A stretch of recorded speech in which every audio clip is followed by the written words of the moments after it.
What's going on, guys? I'm back with another one. And I just watched a movie called Sharp Stick, starring Lena Dunham, Christine Frozeth. I don't know if I'm saying her name right or what. And John Bernthal. First of all, let's talk about some Lena Dunham real quick, okay? Now, I know she's all controversial because of some specific situation she was involved in a while back. I'm not going to talk about that. I'm not talking about that today, all right? I will talk about some other stuff that she was involved in, but not that, okay? I want to talk about how she's always been this unfiltered sort of writer, unchained, if you will. All right, she's not afraid to do this and do that and put this, in motion for that film. Okay, and the way it just comes out and it flows out is so natural to her because she's just really like that. She's really like that.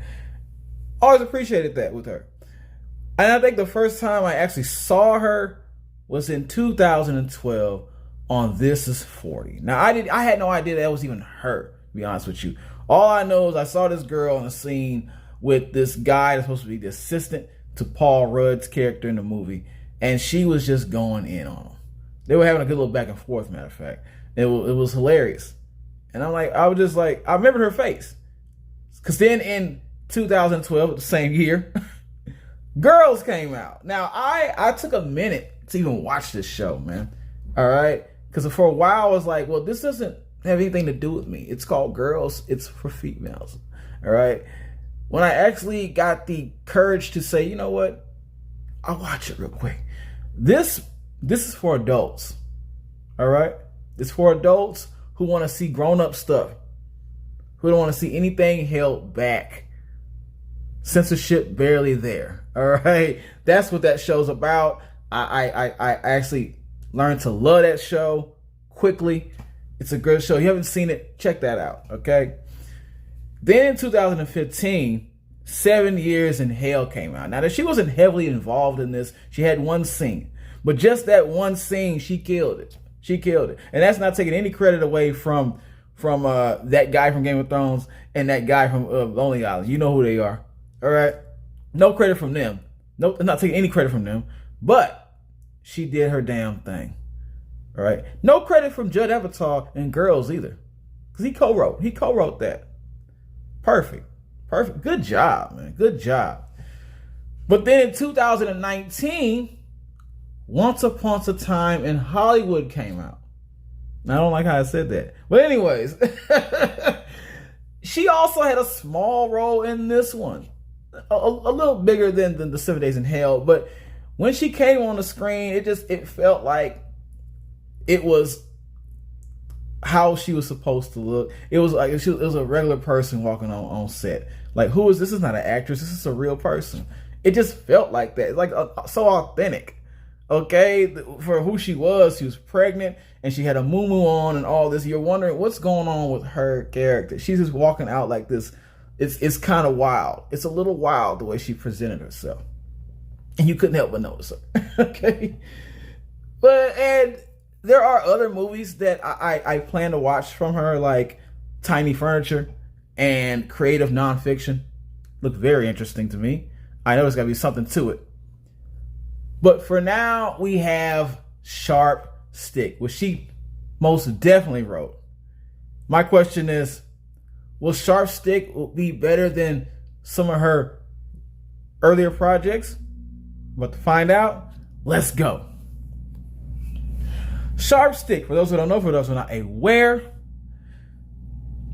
honestly, with the stuff that's going on with her in her past and the sort of a lack of promotion for this movie, you probably don't know anything about this. So I'm going to let you pass. I understand. I completely understand this time. No penalties, man. Sharp Stick is pretty much about this awkward young girl, 26-year-old girl named Sarah Jo. All right. She grew up in a kind of a weird family setting. Her mother, single mother, and her adopted black sister. And their stories are definitely told by the mom, no hesitation. And she's going through that, and she's raised from that. And she's just listening to all this advice from her mother, and it's very negative advice, by the way. And so she wants she wants somebody to care about her. And she finds this with the guy that she's babysitting the son for, all right, who's having to be married to Lena Dunham's character. And of course, something brews up from that. They make love, and she thinks they fall in love, until all that just hits the fan so abruptly. Okay, and then that's the premise of the movie. Okay, positives. This film, just like I expected, was highly unfiltered, man. From the beginning, you're seeing this family with there's a lot of single mother families, so it's nothing new. But just the way that the dynamic in that family it was so free, and there was no restrictions to anything in that house. There needed to be some restrictions, but they all just talked to each other like they were just homies and friends. And yeah, this type of thing is going on. This is what's going on right now. So I appreciate, I respect that. And then of course later on there's the sexual content that's in your face repeatedly. And this is, when you have an affair like that, this is what's going to go down. This is what's going to happen. All right, this is what happens during sex. Deal with it. Just deal with it, So that was going on, and I knew she wouldn't hold back when presenting this to the audience, because every scene was heavy. It was something that you would think would go on with a 26-year-old versus I guess he's 40 or in his late 40s or whatever, year old, and that conspired, and it worked out very well as a scene. Another positive. The character Sarah Jo, man, Christine Frozeth did a spectacular, incredible job playing this character. I just got to say that she was so awkward that it was almost perfect. Right? I love awkward characters that stand out from everybody else in the movie, and she definitely did that. And for a girl that's supposed to be somewhat, I'm not gonna say slow. I don't want to say it like that, but I think it was meant for her character to be a little bit on the daft side. But at the same time, there were things that her sister said, and there were things that her mother said, and she would look at them and she would question what they said with her facial expression. Mostly. Sometimes she would physically say something. She would audibly say something, but for the most part, her facial expression said it all. Like, that doesn't seem right. I'm not the smartest person in the world, but I know that's not right. That's a little off. You know what I'm saying? And there's a specific part in there where the sister gets mad because she asks her, what does her boyfriend do for a living? And she gets so upset with her. And I personally hate that, by the way. People get mad about you asking what they do for a living. What's the big deal? But yes, she got mad, and then she was like, well, this guy is doing this and that, and you know what? He'd be able to pay for us, pay our way out of poverty. And she was like, we're not poor. We don't need that. We're not poor. Her response was so real. I was like, yes, she has more common sense than her mother and her sister put together. Obviously. Love that character. My last positive with this, the portrayal of two perspectives. What I mean by this, when Sarah Jo begins to make love to the husband of the woman she's babysitting for, there's the first part where everything seems lovely and everything's great, and they're making love, and she's experiencing things for the first time, and all this and that, and it's wonderful. You can't see nothing but flowers and everything in the way. Then once things go wrong, I won't say how it happens. Things go wrong. I guess her wall comes down of illusion, and she starts to wonder if she was doing her best, because she's fresh in the game. She's fresh. She never had sex, so it's her first time. You expect that, but she looked at it as such a horrible thing. Like, maybe I'm just not good at sex, and da da da da. And she started to see what was really going on with some of those scenes we saw earlier, and what really happened through everybody else's eyes, or a fly in the room would see this. This is what really happened. And she was so awkward, and she was messing a lot of things up, and taking things a little too literally. I'm not gonna go too far into that. And so, yes, you get to see that later on, and I respected that, because that was so real. Like, okay, it's your first time. Not everything is gonna be just perfect, and it revealed all that. It revealed all the truth. Negatives.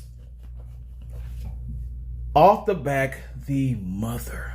The mother was a horrible person. Horrible. The worst advice she would give her daughters. All right, after marrying 5 guys, don't say the word husband. Oh my God, don't get married. All the men wait 26 years. It's not gonna stay good forever. Don't get happy now. Like, yo, you are extremely a negative person, and this is not good for your daughters. All right, at all. You are being extremely negative.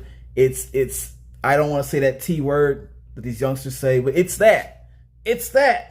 And they see no wrong, because this is all they know. And it's very sad, but I once again go back to the daughter, Sarah Jo, for realizing at some points that her mother is really not as knowledgeable as she presents herself. Her mother's just did a lot of mistakes. It's her. She's the problem. All those guys, you're the problem. You are the problem. All right? It's not life. It's not men. It's you. It's you. Deal with it. Just saying. Another character that I couldn't stand. Yeah, there's 2 characters in this I couldn't stand. 2 great traits, I guess. Heather, which is Lena Dunham's character. All right, now, at first glance, yeah, you could say that her husband was in the fault too, with the cheating and whatever, and he was doing a lot of it, apparently. But at the same time, she would flirt with his friend, and she was just, every time she came in, she was just such a mean person, such a standoffish person. Now, I understand that she's going through some pregnancy things and all this, but I kind of felt like she's always been like that. Even when Sarah Jo tried to comfort her for something, she would kind of, after a quick connection with Sarah Jo, she would be like, "Oh yeah, you need to do this and that with this." Like, she just couldn't let a good moment be a good moment. All right, I despise her character a lot. It was so annoying every time her character stepped in. I don't know if that was on purpose or what, but yeah, it didn't work for me. Okay? And I'll get to my last negative. This, especially towards the end, it started to lose focus and become a bit silly, if I might add. I'll say this. There's a part in the movie where she's introduced to pornography, and she falls infatuation with a specific porn star. I'm not sure if I can say that word or whatever. And so she's bent on getting her game stepped up so she can one day. I think she was planning to really try to meet this guy, but she, through some kind of connection, actually had the chance to write a letter to him, and that was all that took place. All right, with that scene. And I thought there could have been so much. There could have been so much more to that little plot in the story. There could have been so much more that they added in there. All right, I had a visual of what could have happened before the end. I'm not going to say the end, at least. I'm not going to say what the end happened in the end, but before the end, there's a whole other way it could have went down. That would have prolonged the movie. The movie was a little short. So this would have made the movie a little longer because it needed it. It needed that length in the film. All right, it would have added a lot of substance to it, which would have made the ending all the better. All the better. I guarantee you. If you watch this movie, you know what I'm talking about. It would have helped that ending so good, but they just didn't. I don't know if she got tired and just wanted to wrap the movie up or what, but it got rushed towards the end. Very bad. Not a good ending. Yeah, not at all. Not like that. Not like that, man. And for that, I have to say I'm giving it an I cool. Yes, an I cool, just because the ending, it was the only thing that hindered this movie. All right. If that ending would have been a lot better, this could have been a great film. Because I understand where they're coming from or what they're trying to do here, but it wasn't executed in the outcome. All right. Once you press that like button, share, you better subscribe.